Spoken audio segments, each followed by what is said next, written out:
এই মুহূর্তে বালুরঘাট কলেজের গণনা কেন্দ্রের দিকে নজর রাখতেই হচ্ছে, কেননা শেষ রাউন্ডের গণনা চলছে। 17 রাউন্ড শেষে 9269 ভোটে এগিয়ে সুকান্ত মজুমদার, কিন্তু এখনো হাল ছাড়তে নারাজ তৃণমূল কংগ্রেস কর্মীরা। দফায় দফায় উত্তেজনা, কেন্দ্রীয় বাহিনীর সংখ্যা পর্যন্ত বাড়ানো হয়েছে। দেখতে পাচ্ছেন সেই মুহূর্তের ছবি।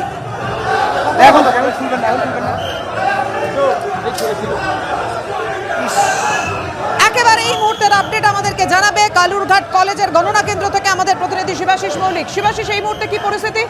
পাপা, এই মুহূর্তে আমি দাঁড়িয়ে রয়েছি বালুরঘাট কলেজে, এবং বালুরঘাট লোকসভা কেন্দ্রের গণনা চলছে। আমাদের ক্যামেরা প্রতিনিধি প্রীতম চক্রবর্তী যে ছবি তুলে ধরছেন তুমি দেখতে পাচ্ছ, এখনো কিন্তু ভেতরে কেন্দ্রীয় বাহিনীর সংখ্যা চোখে পড়ার মতো, এবং ভোট গণনা কর্মী, বিভিন্ন দলের কাউন্টিং এজেন্ট যারা এসেছেন তাদের সংখ্যাও চোখে পড়ার মতো। কারণ দুই পক্ষ যুযুধান, দুই পক্ষ, একদিকে বিজেপি রাজ্য সভাপতি, অন্যদিকে রাজ্যের মন্ত্রী, একদিকে সুকান্ত মজুমদার, অন্যদিকে বিপ্লব মিত্র, তাদের যে লড়াই। এবং আমরা প্রথম দিকে দেখছিলাম প্রথম 6টা রাউন্ড বিপ্লব মিত্র এগিয়ে থাকলেও তারপর সুকান্ত মজুমদার বারংবার তিনি লিড নিতে থাকেন, এবং পরে আবার বিপ্লব মিত্র একটা রাউন্ডে 13 রাউন্ডে তিনি একবার এগিয়ে যান, এবং তারপর কিন্তু দেখা যায় আবার সুকান্ত মজুমদার তিনি ব্যবধান বাড়িয়ে তিনি আপাতত তিনি এগিয়ে গিয়ে তিনি 9000-এর বেশি ভোট নিয়ে এগিয়ে রয়েছেন। কিন্তু 18তম রাউন্ড, অর্থাৎ 18 রাউন্ডের এই গণনা, সেই 18তম রাউন্ডের গণনা চলছে 1 ঘন্টার কাছাকাছি সময় ধরে। আমরা দেখতে পাচ্ছি যে বারবার এখানে ঘোষণা হচ্ছে বিভিন্ন আধিকারিককে বিভিন্ন জায়গা থেকে বিভিন্ন জায়গায় যাওয়ার জন্য, কিন্তু সুকান্ত মজুমদার তিনি বেরিয়ে এসে একবার 13 রাউন্ডের পর তিনি আশঙ্কা প্রকাশ করেছিলেন যে চক্রান্ত করে আমাকে হারানোর চেষ্টা করা হচ্ছে, এমনটাই কিন্তু বলেছিলেন বিজেপি রাজ্য সভাপতি। তবে এখনো শেষ রাউন্ডের গণনা চলছে, কেন্দ্রীয় বাহিনী বাড়ানো হয়েছে। শেষ হাসি কে হাসবে জানতে অবশ্যই আমাদের নজর রাখতে হবে। ধন্যবাদ এই মুহূর্তে তোমাকে শিবাশিস। বিষ্ণুপুরে নজর রাখবো। বিষ্ণুপুরে গণনা কেন্দ্রের মধ্যেই তৃণমূল বিজেপি একেবারে সংঘর্ষ বেঁধে যায়। দেখুন,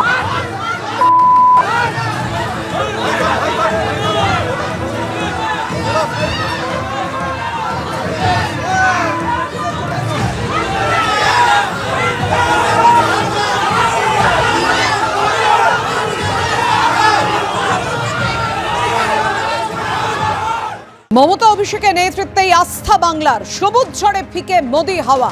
একের পর এক লোকসভা কেন্দ্রে যারা যারা জয়ী হয়েছেন রাখছি আপনাদের সামনে। অভিষেক বন্দ্যোপাধ্যায় রেকর্ড ভোটে জয়ী, 7,10,000-এর বেশি ভোটের ব্যবধান। ডায়মন্ড হারবার লোকসভা কেন্দ্র থেকে হ্যাট্রিক অভিষেক বন্দ্যোপাধ্যায়ের। যাদবপুরে আপনাদের সামনে রেখেছি তৃণমূল জয়ী হয়েছে সায়নী ঘোষ। এবার তৃণমূল প্রার্থী করেছিল মিমির জায়গায় সায়নী ঘোষকে। ভোটের ব্যবধান 2,56,000-এর বেশি। আসানসোল শত্রুঘ্ন সিনহা তৃণমূল জয়ী, ভোটের ব্যবধান 59,000-এর বেশি। বর্ধমান দুর্গাপুর কেন্দ্রে দিলীপ ঘোষকে হারিয়ে কীর্তি আজাদ জয়ী হয়েছেন, প্রাক্তন ক্রিকেটার। বর্ধমান পূর্ব থেকে জয়ী হয়েছেন তৃণমূল প্রার্থী শর্মিলা সরকার। শ্রীরামপুর থেকে জয়ী এবারও কল্যাণ বন্দ্যোপাধ্যায়।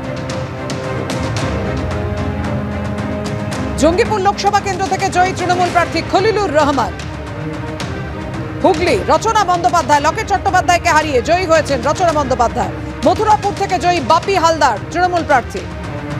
কৃষ্ণনগরে জয়ী হয়েছেন মহুয়া মৈত্র এবারও। প্রসূন বন্দ্যোপাধ্যায় জয়ী হয়েছেন 1,69,442 ভোটে হাওড়া লোকসভা কেন্দ্র থেকে। বাঁকুড়া লোকসভা কেন্দ্র থেকে জয়ী অরূপ চক্রবর্তী, ভোটের ব্যবধান 32,778। বারাসাতে কাকলি ঘোষ দস্তিদার এবারও জয়ী, ভোটের ব্যবধান 1,14,000-এর বেশি।